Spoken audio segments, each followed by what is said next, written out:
বন্ধুরা, MS office প্রোগ্রামের ধারাবাহিক টিউটোরিয়ালে আমরা আজকে এর 9 নম্বর টিউটোরিয়াল শুরু করতে যাচ্ছি। তো এর আগে আমরা 8 নম্বর টিউটোরিয়ালে দেখেছিলাম যে টপ 10 এবং বটম 10 কীভাবে আমরা একটা শিট থেকে বাইর করব অনেকগুলো ডাটা থেকে, এবং সেখানে আরও কিছু অপশান দেখিয়েছিলাম, সেটা হচ্ছে যে ডাটা বার্স, তারপরে কালার স্কেল এবং আইকন সেট, এগুলো দেখিয়েছিলাম। তো আশা করি আপনারা সেগুলো দেখেছেন, কাজ করছেন। যদি কাজ করে যদি কোনো রকম সমস্যা হয় তাহলে অবশ্যই কমেন্টস সেকশানে জানাবেন, আমি চেষ্টা করব কোনো সমস্যা যদি থাকে সেটা সমাধান করার জন্য। তো আজকে আমরা আলোচনা করব ফরম্যাট অ্যাজ টেবিল এবং সেল স্টাইল নিয়ে, ইনসার্ট নিয়ে, ডিলিট নিয়ে, তারপরে ফরম্যাট নিয়ে, টেবিল ফরম্যাট নিয়ে আমরা আলোচনা করব। তো বন্ধুরা, আমার এখানে যে শিটটা আছে এই শিটটার মধ্যে থেকে ধরে আমরা এই শিটটাকে, অর্থাৎ এই যে শিটটা আছে এই শিটটাকে যদি আমরা অন্যরকম বিভিন্ন সুন্দর একটা স্টাইল করতে চাই তাহলে সেটা আমরা করতে হবে কোথা থেকে? এই যে ফরম্যাট অ্যাজ টেবিল থেকে। ওকে, তো আমি ফরম্যাট অ্যাজ টেবিলে আসলাম। আসার পরে এখানে অসংখ্য স্টাইল দেওয়া আছে, আপনার যে স্টাইলটা ভালো লাগে আপনি সেই স্টাইলটাকে এখান থেকে নিয়ে নেবেন। ধরুন আমার এখানে শুধুমাত্র এখান থেকে শুরু করে এই যতটুকু ডাটা আছে ততটুকুতে আমি এই স্টাইলটা দিব। এই জন্য আমি পুরোটা সিলেক্ট করলাম। সিলেক্ট করার পর এখান থেকে আসে যদি আমি এটা দিই তাহলে আমি এখানে ক্লিক করলাম। ক্লিক করার পর আমি যতটুকু সিলেক্ট করলাম সে ততটুকু দেখুন সিলেক্ট দেখাচ্ছে। দেখানোর পরে আপনি এখানে ওকে দিবেন। ওকে দেওয়ার পর দেখুন ওই স্টাইলটা হয়ে গেছে।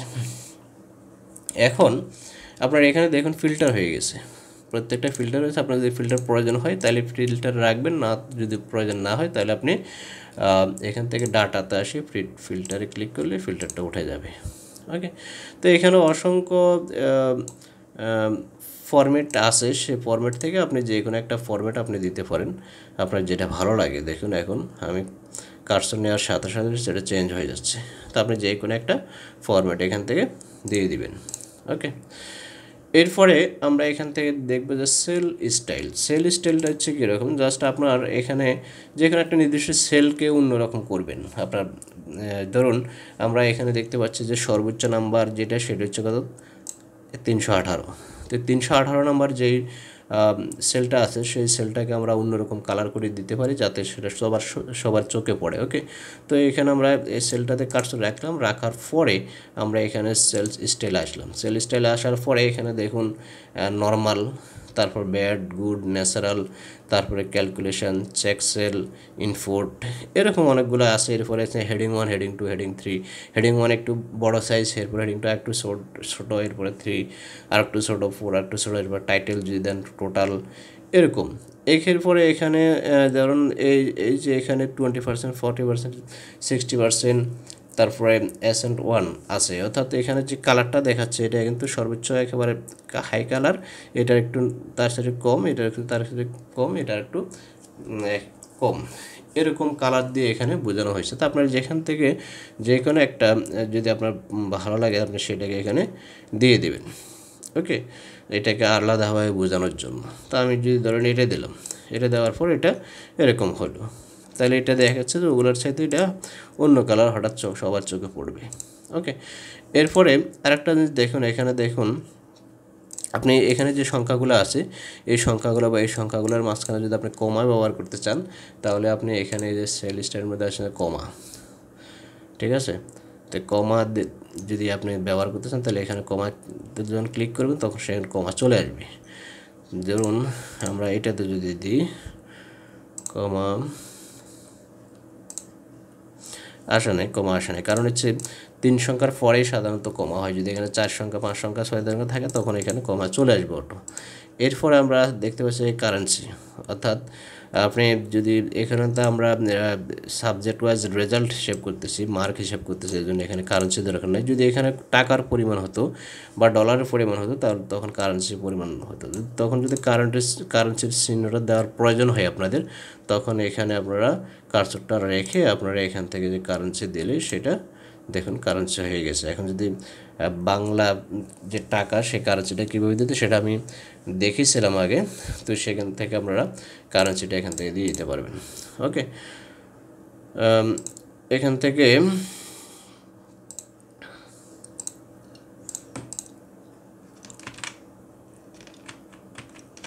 ওকে এরপরে আছে পার্সেন্টেজ, অর্থাৎ আপনি যদি কোনো পার্সেন্টেজ বাইর করতে হয় তাহলে আপনি এখান থেকে আপনারা এই যে পার্সেন্টেজে ক্লিক করলে সেটা পার্সেন্টেজটা হয়ে যাবে। দেখুন পার্সেন্টেজ হয়ে গেছে। ওকে, তো এ হচ্ছে সেল স্টাইলসের কাজ। এরপর আমরা দেখব যে ইনসার্ট। ইনসার্টে আসলে আমরা দেখতে পাবো যে দেখুন ইনসার্ট সেলস, তারপরে ইনসার্ট শিট রোজ, তারপরে ইনসার্ট কলামস, তারপরে ইনসার্ট শিট। ওকে, তো আমরা সর্বপ্রথম ইনসার্ট সেলসের মধ্যে আসি। একটা সেল ধরুন আপনি এখানে কাজ করতেছেন, এখানে কাজ করার পর আপনার যে কোনো কারণবশত এখানে একটা সেল আরেকটা সেল দরকার, অর্থাৎ এই জায়গাতে আরেকটা সেল দরকার। ওকে, তো আরেকটা সেল যদি দরকার অর্থাৎ আপনার শুধু এটা এখানে রেখে আপনি কী করলেন, এখানে আসে ইনসার্ট আসলেন, ইনসার্ট সেল ক্লিক করলেন। দেখুন সেলে ক্লিক করার পর দেখুন যে আমার এইখানে কার্সরটা এখানে ছিল, এটার উপরে এই সেলটা বাড়ছে, অর্থাৎ এখানে এই সেলটার রোটার মধ্যে এই সেলটা বাড়ছে, মানে অ্যাড হয়েছে। এখন আপনি একটু খেয়াল করুন, যদি এখানে যদি সেলটা যদি না বেড়ে যদি রো বাড়াইতাম তাহলে আমার এইখানে যে তথ্যগুলো আছে এই তথ্যগুলো চেঞ্জ হয়ে যেত। এখন কিন্তু এই তথ্যগুলো যেখানে আছে ঠিক সেখানেই আছে, কিন্তু এখানে একটা সেল বেড়ে গেছে, অর্থাৎ এটার কোনো সমস্যা হয় নাই।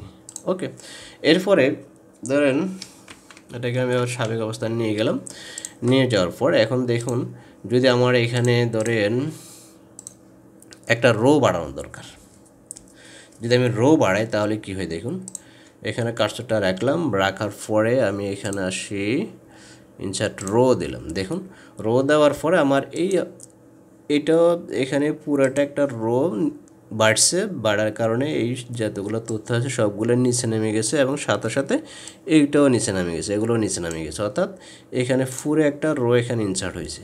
আর যদি আমি সেল ইনসার্ট করতাম তাহলে হয়তো কি দেখুন, দেখুন এদের জায়গায় এরা রয়ে গেছে, এদের কোনো চেঞ্জ আসে নাই, শুধুমাত্র আমার এই ডাটা যেখানে আছে সেখানে ইনসার্ট হয়েছে সেটা চেঞ্জ হয়েছে। ওকে, অর্থাৎ তাহলে সেল এবং রো আপনি যদি বাড়াতে চান, যদি আপনার এখানে কোনো তথ্য থাকে এরকম তথ্য বা এই পাশে কোনো তথ্য থাকে যে তথ্যগুলো আপনি যেখানে আছে সেখানে রাখতে চান তাহলে আপনাকে সেল বাড়াতে হবে।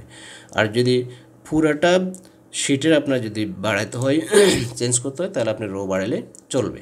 ওকে, এরপরে আপনার এখানে আছে ইনসার্ট শিট কলাম, অর্থাৎ আপনার এই যে এখানে যে কাজ করতেছেন এই সেলটাতে, এই সেলটা কিন্তু বি কলামের মধ্যে, আপনার যদি এখানে আরেকটা কলাম প্রয়োজন হয়ে থাকে, ধরুন আপনার এখানে রোল নাম্বার পরে এখানে রেজিস্ট্রেশন নাম্বার লিখবেন আপনার এখানে, তাহলে একটা কলাম দরকার, তাহলে আপনি এখানে কার্সরটা রাখলেন, রাখার পরে এখানে ইনসার্ট আসলেন, ইনসার্ট আসার পরে এই যে ইনসার্ট শিট কলাম, এটা ডানও হয়ে গেছে বামও হয়েছে। আপনি যদি কার্সর এখানে রাখেন তাহলে এর পাশে হবে, দেখুন এখানে একটা কলাম ইনসার্ট হয়ে গেছে। তো এই কাজটা আপনারা আর একটু সহজে করতে পারবেন, সেটা হচ্ছে যে ধরুন আমি ব্যাকে আসতেছি, আবার আপনার এই জায়গাতে যদি একটা কলাম ইনসার্ট করা দরকার তবে এখানে আসে আপনি রাইট বাটন ক্লিক করে এখানে ইনসার্ট দিলে হয়ে যাবে। আবার যদি আপনার এখানে রো ইনসার্ট করার প্রয়োজন হয় তাহলে আপনি এখানে রাইট বাটন রেখে আপনি ইনসার্ট করবেন, তাহলে হয়ে যাবে। ওকে, তো আপনি দুইভাবেই করতে পারবেন, আপনি এখান থেকেও করতে পারবেন বা এখানে আপনি মাউস ব্যবহার করে করতে পারবেন। ওকে বন্ধুরা, এরপর আমরা আলোচনা করব ইনসার্ট নিয়ে। তো দেখুন ইনসার্টে যখন আমরা আসলে ক্লিক করলে আমরা দেখতে পাচ্ছি insert cell, insert sheet rows, insert sheet column, insert table rows above, insert table columns to the left, তারপর ইনসার্ট শিট। আচ্ছা, ইনসার্ট সেল, ইনসার্ট সেলটা হচ্ছে এরকম, ধরুন আপনি এই টেবিলটাতে কাজ করতেছেন, এই টেবিলটাতে কাজ করার পর আপনার ধরেন এখানে কাজ করতেছেন, এখানে কাজ করার পর আপনার যে কোনো কারণে এই সেলটা এবং এই সেলটার এই দুইটা সেলের মাঝখানে আপনার আরেকটা সেলের প্রয়োজন হয়ে গেছে, অর্থাৎ আরেকটা ঘরের প্রয়োজন হয়ে গেছে, তাহলে আপনি এখানে একটা ঘর ইনসার্ট করবেন। কিন্তু আরেকটা জিনিস খেয়াল করুন, আপনি এই যে সেলটা আছে এই রোটা আছে, এই রোটা বরাবর কিন্তু এখানে আমাদের কিছু তথ্য আছে বা আরও সামনে কিছু তথ্য থাকতে পারে, কিন্তু আপনি চাচ্ছেন যে আপনার এই তথ্যগুলো ঠিক যেখানে আছে এখানে থাকবে, শুধুমাত্র আমার টেবিলের এটার ভিতরে চেঞ্জ হবে। ওকে, তো তাহলে আপনাকে কী করতে হবে, আপনি কার্সরটা এখানে রাখলেন, রাখার পরে আপনি ইনসার্ট আসলেন, ইনসার্ট সেল, দেখুন আমি কার্সরটা যেখানে রাখলাম সেটার উপরে এটা ইনসার্ট হয়ে গেল, কিন্তু আমার এখানে এটা অর্থাৎ টেবিলের বাইরের কোনো চেঞ্জ হয়নি। টেবিলের বাইরে যেভাবে আছে ঠিক এভাবেই আছে, অর্থাৎ আমাদের এগুলোর কোনো চেঞ্জ হয়নি, শুধুমাত্র টেবিলের ভিতরে এটা অ্যাড হয়েছে। ওকে,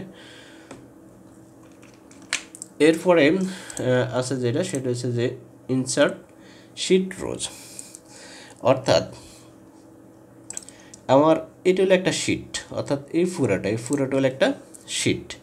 এখন আমার এই শিটের মধ্যে যদি আমার একটা রো ইনসার্ট করতে হয়, তাহলে আমরা কার্সর এখানে রাখলাম, রাখার পরে আমরা এখানে ইনসার্ট শিট রো, দেখুন এটা যখন ইনসার্ট দিলাম, অর্থাৎ আমার কার্সরটা এখানে ছিল, এটার উপরে পুরো একটা রো ইনসার্ট হয়ে গেছে।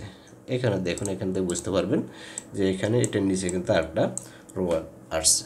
ওকে, যদি কোনো প্রয়োজনে আপনার যদি সেটা প্রয়োজন হয় তাহলে আপনি ইনসার্ট করতে পারবেন। আর এরপরে আছে ইনসার্ট শিট কলাম, অর্থাৎ আমার এখানে B column, C column, D column, এরকম কলামগুলো আছে। আপনার কোনো প্রয়োজন কারণে আপনার প্রয়োজন হলে যে বি কলামের পরে এবং সি কলামের মাঝখানে আপনার আর একটা কলাম প্রয়োজন, তাহলে আপনি কী করবেন, আপনি সি কলাম যেটা এটার এখানে দরকার, অর্থাৎ এটা বাম পাশে দরকার, তো আমি সি কলামে রাখলেন, রাখার পরে আপনি ইনসার্টে আসলেন, আসার পরে ইনসার্ট শিট কলাম, দেখুন বাম পাশে একটা কলাম শিট হয়ে অ্যাড হয়ে গেল।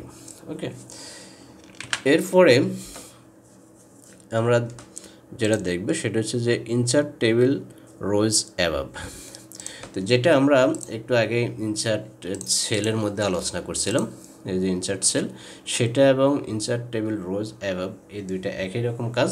সেটা হচ্ছে জাস্ট আপনার ধরেন এখানে কাজ করতেছেন, এটার উপরে একটা সেল প্রয়োজন, তখন আপনি কার্সরটা এখানে রাখলেন, রাখার পর আপনার ইনসার্ট সেল ইনসার্ট টেবিল রোজ অ্যাবাবে আপনি ক্লিক করলেন, ক্লিক করার পরে দেখুন এর উপর একটা রো শুধু টেবিলের ভিতরে অ্যাড হয়ে গেছে, কিন্তু বাইরে কোনো চেঞ্জ হয়নি।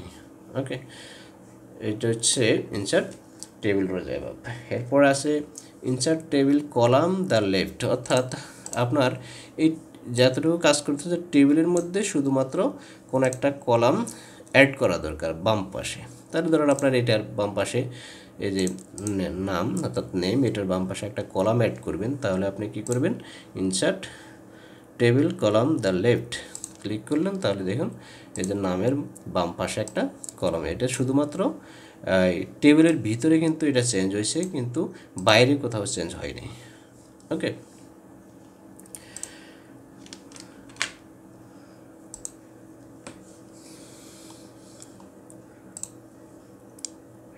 তারপরে আপনার ধরেন এখানে একটা শিট, দুইটা শিট আছে, আপনার প্রয়োজন আরেকটা শিট, আপনি এখানে প্লাস চিহ্ন দিয়ে আরেকটা শিট আনতে পারেন, অথবা আপনি এখান থেকে যে ইনসার্ট শিটে ক্লিক করলে আরেকটা শিট হয়ে যাবে, দেখুন আরেকটা শিট হয়ে গেছে। ওকে,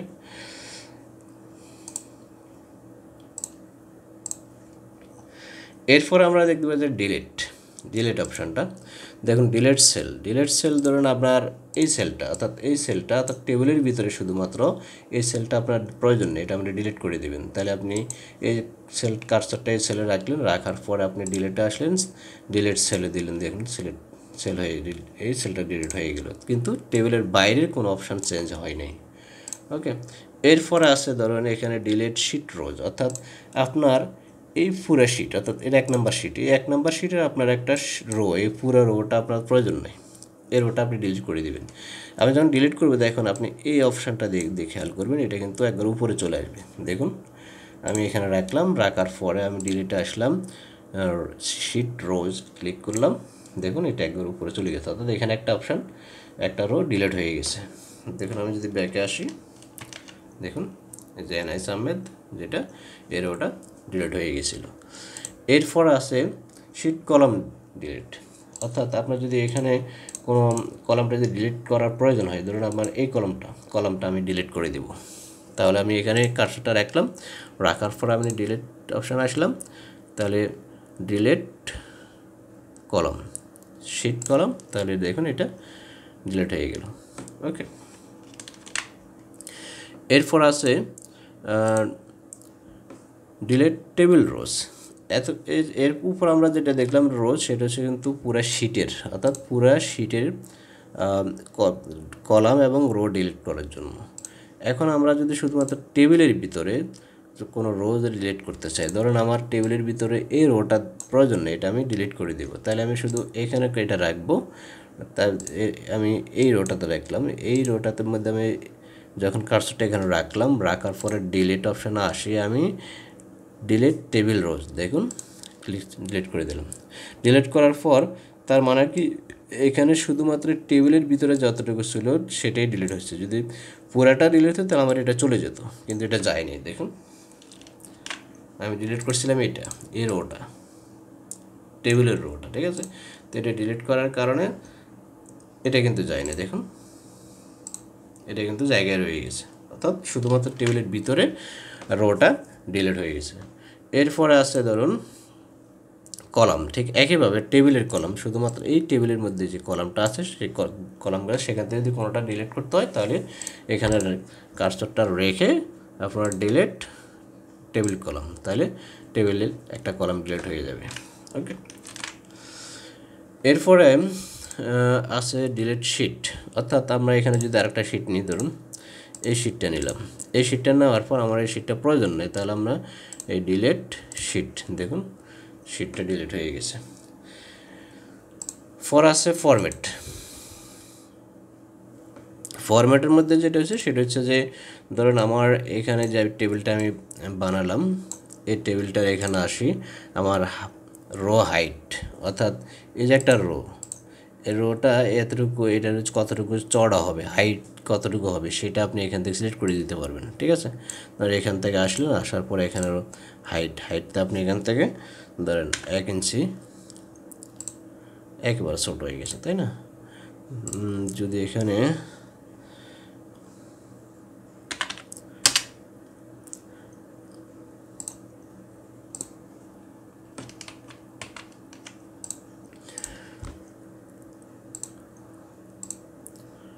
ধরেন এখানে আমরা 21 আছে, আমরা যদি এখানে 24 দিই তাহলে সে কিন্তু আরেকটু বাড়লো, ঠিক আছে। তো আমরা যদি ধরেন পুরাটাকে সিলেক্ট করি, এখানে যদি আমরা 25 দিই তাহলে আরেকটু বাড়লো, চড়া হলো, ঠিক আছে, হাই বাড়লো। তো এভাবে আমরা এখান থেকে রো হাইটা বাড়াতে পারবি। তার অটো ফিট মোর মানে অটোভাবে সেটা সে নিয়ে নেবে জায়গা যতটুকু লাগে। তারপরে যে কলাম ওয়াইড, অর্থাৎ এই যে এই কলামটা যে কতটুকু চড়া সেটা, বা এভাবে আপনি একটা টেবিলের কলামটা কতটুকু চড়া হবে সেটা এখান থেকে দিয়ে দিতে পারবেন। ওকে, এরপর আছে ধরেন অটোফিট, অর্থাৎ এটা আপনি অটোফিট করে দিলে সে যতটুকু জায়গা লাগে সে ততটুকু করে নেবে। ওকে, পরে আছে ধরেন ডিফল্ট ওয়েথ, অর্থাৎ এটা আপনি ডিফল্টভাবে এটা দেওয়াই থাকে, অর্থাৎ আপনি একটা এক্সেল শিট যখন ওপেন করবেন তখন সেখানে যেটা দেওয়া থাকে সেটাই ডিফল্ট সাইজটা থাকবে, ঠিক আছে। এরপর আছে হাইড এবং আনহাইড। ধরুন আপনার এই শিটটা থেকে আপনি কোনো একটা জিনিস হাইড করে রাখতে চাচ্ছেন, ধরুন আপনার এই দুইটা রো আপনি হাইড করবেন। তো আপনি কী করবেন, এই দুইটাকে সিলেক্ট করবেন, সিলেক্ট করার পর এখানে ফরম্যাটে আসবেন, ফরম্যাটে আসার পরে এখান থেকে এই যে হাইড রো যখন ক্লিক করবেন দেখুন দুইটা হাইড হয়ে গেছে। দেখুন এখানে 9-এর পরে 12 মানে 10 এবং 11 হাইড হয়ে গেছে। এরপর আছে এখানে হাইড আনহাইডের মধ্যে, এখন আপনি যেটা হাইড করেছেন সেটা যদি আনহাইড করতে চান তাহলে দেখুন আনহাইড রোজ, দেখুন সেটা বের হয়ে আসছে। এরপর আছে ধরেন হাইড কলাম, যদি ধরেন এই কলামটা বা এই দুইটা কলাম যদি আপনার হাইড করার প্রয়োজন হয়, বা এই দুইটা কলাম যদি হাইড করার প্রয়োজন হয় তাহলে আপনি এখানে দুইটা কলাম সিলেক্ট করলেন, সিলেক্ট করার পরে এখান থেকে হাইডে আনহাইডে আসলেন, আসার পরে আপনি হাইড কলামে দিলেন, দেখুন হাইড হয়ে গেছে। দেখুন জির পরে জে এইচ আই এটার ভিতরে। তাহলে আবার যদি আপনি আনহাইড করতে চান এই দুইটাকে সিলেক্ট করেন, সিলেক্ট করার পরে আপনি এখানে আসি এই আনহাইড কলামে দেন, তাহলে আনহাইড হয়ে যাবে, ঠিক আছে। তো এই কাজটা আমরা আরেকভাবে করতে পারি, সেটা হচ্ছে জাস্ট আপনার যদি এই দুইটা ধরেন এই দুইটা আমরা হাইড করবো, তাহলে আপনি এখানে সিলেক্ট করে এই হাইডে ক্লিক করবেন, দেখুন হাইড হয়ে গেছে। আবার এটা সিলেক্ট করে আনহাইডে ক্লিক করেন, আনহাইড হয়ে গেছে। আবার ধরুন এখান থেকে দুটো যদি হাইড করতেছেন দুইটা সিলেক্ট করবেন, সিলেক্ট করে হাইড। আবার এটাকে আনহাইড করতে হলে সিলেক্ট করবেন, সিলেক্ট করবেন আনহাইড, সে চলে আসছে। ওকে, এরপর আছে রিনেম শিট। রিনেম শিট অর্থাৎ ধরুন আমরা এখানে শিট 1 শিট 2 আছে, তো আমরা যদি শিট 1 এর নাম যদি চেঞ্জ করতে চাই তাহলে এখান থেকে আসি, ধরেন এই রিনেম শিটের মধ্যে যদি ক্লিক করি তাহলে এখন আমরা এখানে নামটা চেঞ্জ করতে পারবো। দেখেন এখানে লিখতে পারতেছি এখানে। ওকে, এটা হচ্ছে শিট 1। এরপরে আমরা যেটা দেখব সেটা হচ্ছে যে এখান থেকে move or copy sheet. Move or copy sheet হচ্ছে যেটা ধরেন আপনার এখানে দুইটা শিট আছে বা আরও একটা শিট বা আরও একটা শিট বা আরও অনেকগুলো শিট আছে, তা আপনার এখান থেকে শুধুমাত্র এক নম্বর মানে একটা শিট, ধরেন এই শিটটা আপনি শুধুমাত্র এই শিটটা অন্য কোথাও নিয়ে যাবেন। এই শিটটা আপনি যদি অন্য কোথাও নিতে চান আপনি কিন্তু যদি পুরো ফাইলটা নিয়ে যান তাহলে কিন্তু এখানে যতগুলো শিট আছে সবগুলো চলে যাবে, কিন্তু আপনার প্রয়োজনে শুধুমাত্র এই শিটটা। তো এখন কী করবেন, আপনি এই যে এখানে আসবেন, ফরম্যাটে আসবেন, মুভ অর কপি শিটের মধ্যে ক্লিক করবেন। ক্লিক করার পর এখানে আসি, এখানে নিউ বুকস লিখবেন, লেখার পরে এখানে ক্রিয়েট এ কপি দিবেন, এরপরে ওকে দিবেন। ওকে দেওয়ার পর দেখুন এটা আলাদা হয়ে গেছে, কিন্তু আমার আগের শিটটা এখানে আছে দেখুন, আর এই শিটটা এখানে চলছে। এখন আপনি এখান থেকে যে কোনো জায়গাতে সেভ করে দিতে পারেন। সেভ কীভাবে করতে হবে সেটা আমি অবশ্যই আমরা আলোচনা করেছিলাম আগে, যদি কেউ না দেখে থাকেন তাহলে আগের ভিডিওগুলো দেখে নেবেন। ওকে, তো আমরা এই শিটটা কেটে দিলাম, এটা প্রয়োজন না, আমরা আবার এখানে চলে আসলাম। আসার পরে এখানে আমরা এখন দেখব যে ট্যাব কালার হচ্ছে জাস্ট ধরেন এখানে একটা শিট, এখানে একটা শিট, এখানে একটা শিট, এখানে সবগুলো কিন্তু একই কালারে দেখাচ্ছে, কিন্তু আপনারা যদি এই ট্যাবগুলোর কালার যদি চেঞ্জ করতে চান বা অন্য কোনো কালার দিতে চান তাহলে আপনারা এখানে ক্লিক করে তারপরে এখানে আসবেন, আসার পর আপনি এখানে ট্যাব কালার দিয়ে আপনি এখানে ধরেন এটা দিলেন এই কালার, দেখুন এটা এই কালার হয়ে গেছে। এরপরে 2 নম্বর শিটে যদি আমরা দিই আবার ট্যাব কালার, ধরেন এটা দিলাম এটা, তারপরে 3 নম্বর শিটে আসি দিলাম ট্যাব কালার, এটা দিলাম ধরেন এটা। এভাবে আপনারা এই ট্যাবগুলোর প্রত্যেকটা কালার চেঞ্জ করে দিতে পারবেন আপনাদের ইচ্ছা মতো, ঠিক আছে। এরপরে আমরা প্রোটেক্ট শিট এবং লক সেল তারপরে ফরম্যাট সেল নিয়ে আলোচনা করব, তবে সেটা আজকে নয়, আজকে অনেকটা বড় হয়ে গেছে। তো আমরা পরে নেক্সট যে টিউটোরিয়াল করবে সেই টিউটোরিয়ালে এই অপশানগুলো নিয়ে আলোচনা করব। প্রোটেকশন যে অপশান আছে সেই অপশানগুলো নিয়ে আমরা আলোচনা করব। তো আজ এই পর্যন্ত থাকবে। তো বন্ধুরা আশা করি বুঝতে পারছেন, যদি কোনো কিছু না বুঝে থাকেন তাহলে অবশ্যই কমেন্ট সেকশানে কমেন্ট করবেন, জানাবেন, যাতে আমি সেটা আপনাদের জন্য সমাধান দিতে পারি। তো আজ এই পর্যন্ত চলে যাওয়ার আগে আবারও বলবো, যারা এখনও পর্যন্ত আমার চ্যানেলটা সাবস্ক্রাইব করেন না তারা অবশ্যই সাবস্ক্রাইব করবেন, আর এখন পর্যন্ত দেখে যদি ভিডিওটা ভালো লাগে তাহলে অবশ্যই লাইক দেবেন, বন্ধুদের মাঝে শেয়ার করবেন। তো ভালো থাকবেন, আল্লাহ হাফিজ, আসসালামু আলাইকুম।